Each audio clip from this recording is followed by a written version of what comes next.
सभी विद्यार्थियों को नमस्ते। विद्यार्थियों, इस वीडियो के अंतर्गत हम NIOS और राजस्थान स्टेट ओपन स्कूल कक्षा 10 में जो गृह विज्ञान विषय है उसके चैप्टर नंबर 9 के जो भी महत्वपूर्ण वस्तुनिष्ठ प्रश्न बन रहे हैं, जो MCQ है, जो कि आपके चैप्टर में जो MCQ 8 से 10 MCQ देखने को मिलते हैं, जो 1 नंबर के होते हैं। ठीक है, प्रत्येक MCQ 1 नंबर का होता है, उस पर हम चर्चा करेंगे। तो हमने पिछले वीडियो के अंतर्गत जो भी वीडियो बने हैं इससे संबंधित, उसमें हमने चैप्टर नंबर 1 से लेकर 8 तक के जो भी MCQ जो इम्पोर्टेंट MCQ बन रहे थे उस पर हमने चर्चा की थी। अब इस वीडियो में हम पार्ट नंबर 9 के MCQ देखेंगे। तो ज़्यादा से ज़्यादा वीडियो को शेयर करें और अच्छा लगता है तो उसको लाइक भी करें। ठीक है, और चैनल को सब्सक्राइब करें ताकि जो इस तरह की वीडियो जो मैं डालती हूँ उसकी नोटिफिकेशन आपको मिलती रहे। तो पार्ट नंबर 9 है कपड़ों की देखरेख। इसका पहला प्रश्न है, लिपस्टिक के दाग को किस प्रकार से हटाया जा सकता है।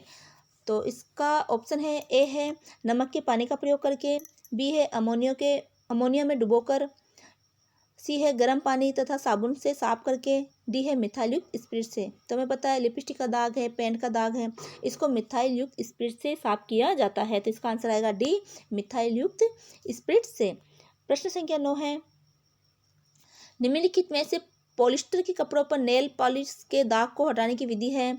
ए, दाग पर नींबू का रस और नमक डालेंगे, बी, गुनगुने पानी तथा साबुन के घोल में डुबोकर, सी, बोरेक्स युक्त गुनगुने पानी में डालेंगे, डी, मिथाइल युक्त स्पिरिट से। तो इसका आंसर भी डी है, मिथाइल युक्त स्पिरिट से। प्रश्न संख्या 3 है, दागों को पहचाना जा सकता है। ए, रंग से, बी, गंध से, सी, स्पर्श से, डी, उपयुक्त सभी। तो इसका आंसर आएगा उपयुक्त सभी, क्योंकि हम रंगों को है, ये जो दाग है दागों को हम रंग के द्वारा कि किसका रंग है, कैसा उसका रंग है ना, उससे पहचानते हैं। हम दाग को उसके गंध से पहचानते हैं और उसके दाग को स्पर्श करके पहचान लेते हैं कि दाग पेंट का है या किसी चिकनी वस्तु का है। ठीक है, इससे हम पहचानते हैं। प्रश्न संख्या 4 है, पसीना उदाहरण है। ए, वनस्पति दाग, बी, पशु दाग, सी, खनिज दाग, डी, विविध दाग। तो इसका आंसर है डी, विविध दाग। प्रश्न संख्या 5 है, दूध का प्रयोग कौन से दाग को हटाने के लिए किया जाता है। ए, चॉकलेट दाग को, बी, जूते पॉलिश के दाग को, सी, मेहंदी के दाग को, डी, पान के दाग को। तो इसका आंसर आएगा सी, मेहंदी के दाग को। तो मेहंदी के दाग को गुनगुने दूध से हटाया जाता है। प्रश्न संख्या 6 है, कौन सा दाग कपड़े को कठोर और खुरदरा बना देता है। तो हमें पता है कि पेंट व चीनी का दाग है, वो कपड़े को खुरदरा और कठोर बना देता है। कहीं पर भी चीनी का दाग लग गया या कोई पेंट का दाग लग गया तो वहां से कपड़ा कठोर हो जाएगा और खुरदरा हो जाएगा। तो इसका आंसर आएगा सी, पेंट व चीनी। प्रश्न संख्या 7 है, दाग हटाने की तकनीक है। ए, स्पंजिंग यानी कि सोखना, बी, डिपिंग, सी, ब्लोटर, डी है ए व बी दोनों। तो इसका आंसर आएगा डी, ए व बी दोनों, यानी स्पंजिंग और डिपिंग, ये दोनों तरीके से जो दाग हटाए जाते हैं। प्रश्न संख्या 8 है, गर्म पानी का प्रयोग किया जाता है। ए, चिकने दाग के लिए, बी, वनस्पति दाग के लिए, सी, पशु दाग के लिए, डी, ए व बी दोनों के लिए। तुम्हें पता है कि जो भी चिकने दाग होते हैं उसको हटाने के लिए जो है गर्म पानी का प्रयोग किया जाता है। प्रश्न संख्या 9 है, निम्न में से कौन से कपड़े पर पानी के दाग भी रह जाते हैं।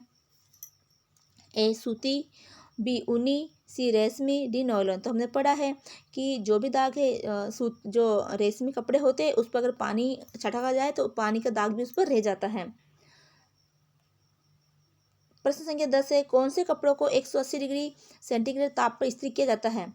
तो इसका आंसर आएगा डी, सूती तथा रेयन। तो सूती कपड़ा है, रेयन कपड़ा है, इसको 180 डिग्री सेंटीग्रेड ताप पर इस्त्री किया जाता है। तो देखो, ये तो MCQ बता रही हूँ मैं आपको, इसके साथ में जो भी पाठ से संबंधित जो भी प्रश्न उत्तर थे है ना, उनके भी वीडियो बने हुए हैं।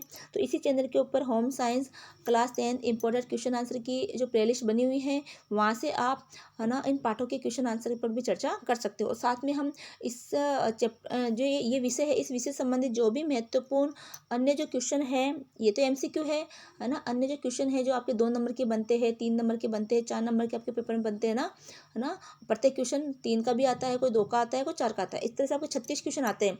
तो उनसे संबंधित भी हम वीडियो लेके आएंगे। तो जो भी महत्वपूर्ण क्वेश्चन है एग्जाम तक आपकी, उनकी भी अच्छे से तैयारी हो जाएगी। तो पाठों के क्वेश्चन आंसर को भी आप देखो, क्योंकि उन पाठों के क्वेश्चन आंसर के अंतर्गत मैंने अन्य महत्वपूर्ण प्रश्न भी डाल रखे हैं जो भी कहीं ना कहीं बोर्ड के अंदर आए हुए हैं और जो महत्वपूर्ण है। हाँ, कई बार पिछले बार किसी एग्जाम के दौरान बच्चों के कमेंट भी आए थे कि उन्होंने जो भी वो होम साइंस की सीरीज देखी है, होम साइंस के जो क्वेश्चन आंसर इस वीडियो से हमारे जो चैनल पर देखें। ठीक है, इस चैनल में जिन्होंने भी पढ़ाई की है उनके अच्छे से अच्छे नंबर आ रहे हैं, क्योंकि सारे क्वेश्चन आंसर उसमें क्लियर करवा रखे हैं और चैप्टर को अच्छे से पढ़ा रखा है। तो आपकी होम साइंस की टेंशन करने की जरूरत नहीं है, क्योंकि सारे जो भी क्वेश्चन आंसर है वो अधिकतर उसी में घुमा फिरा के आते हैं, है ना। बस आपको थोड़ा पढ़ना है, समझना है, क्वेश्चन को बार बार देखो, बार बार रिपीट करो, तो उससे आपको आंसर भी याद हो जाते हैं। अब ये है पार्ट नंबर 10, तंतु और कपड़ा। पहला प्रश्न है, पॉपलिन के कपड़े के गुण हैं। ए, भार में हल्की व ढीली बुनाई। बी, पारदर्शी और कड़क। सी, भारी वजन तथा मोटा। डी, मध्यम भार तथा साधारण। तो इसका आंसर है डी, मध्यम भार तथा साधारण। प्रश्न संख्या 2 है, तो तंतु कितने प्रकार के होते हैं। तो इसका आंसर है डी, 2। तंतु 2 प्रकार के होते हैं, प्राकृतिक तंतु और कृत्रिम तंतु।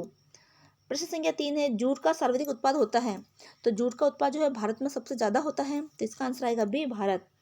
प्रश्न संख्या 4 है, कृत्रिम तंतु का उदाहरण है। तो देखो, कृत्रिम तंतु में आएगा नैलॉन, क्योंकि कपास, ऊन, रेशम ये तो प्राकृतिक तंतु है, ये प्रकृति द्वारा प्राप्त होता है, जबकि नैलॉन तो मानव निर्मित तंतु है, कृत्रिम तंतु कहलाएगा। तो इसका आंसर आएगा ए, कृत्रिम तंतु है नायलॉन।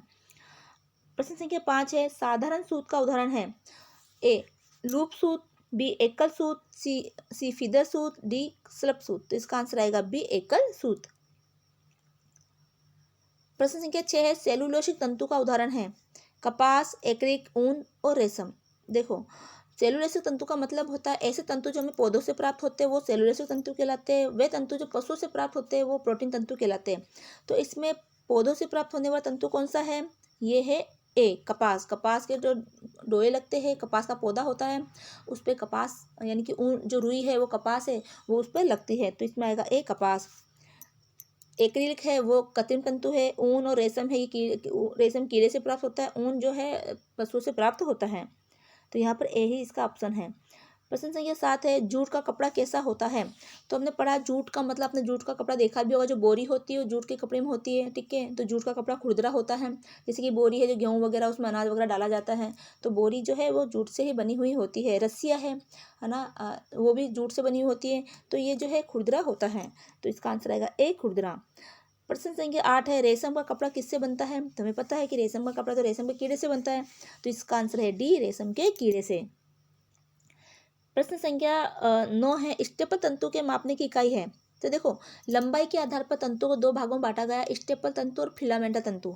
तो स्टेपल तंतु की जो लंबाई है उसको मापने की इकाई है वो सेंटीमीटर और इंच होता है। स्टेपल यानी कि छोटा, तो स्टेपल से याद रख सकते हो, स्टेपल से जो है स्टेपल तंतु की लंबाई है वो सेंटीमीटर और इंच में मापी जाती है, और फिलामेंटल तंतु की लंबाई है वो गज और मीटर में मापी जाती है। तो यहाँ पर देखो, गज में सेंटीमीटर, तो सेंटीमीटर में मापा जाता है, तो इसका आंसर आएगा ए, सेंटीमीटर। गज गज तो फिलामेंटल तंतु में आएगा, मीटर भी फिलामेंटल तंतु में आएगा।